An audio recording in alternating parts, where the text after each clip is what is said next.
Kallis eestlane, kas sa hoolid oma kodumaa tulevikust?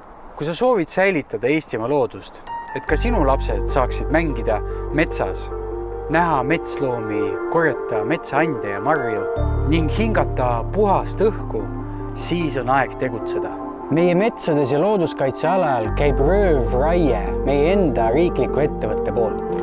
Eesti loodusvara, meie metsafond on hävinemas meie endi silme all.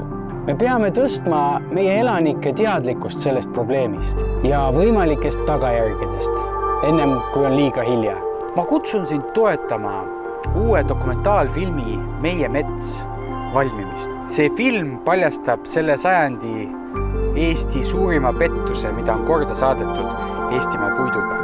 Me näitame, kuidas toimub üleraie ja millise hinnaga müüakse meie puitu välismaale ning kes sellest võidab. Selle filmi tegevus toimub tänases päevas ja kui sinu lapsed küsivad sinu käest kunagi, et mida sina tegid selleks, et ära hoida Eesti looduse ja metsade hävimist, siis sa saad öelda, et olid aktiivselt selle vastu. 2016. aastal valmis minu dokumentaalfilm Sead ja 2017. aastal andsin välja dokumentaalfilmi The Secret of Tantra, mida on näidatud kogukondades Ameerikas, Euroopas, Aasias ja Venemaal. Mõned aastad tagasi korraldasin ma aktsiooni ühe pargi päästmiseks Elva linnas. Selles pargis kasvas 33 täiskasvanud puud, mille asemele planeeris linnavalitsus koos kohaliku ettevõtjaga rajada parkimisplatsi.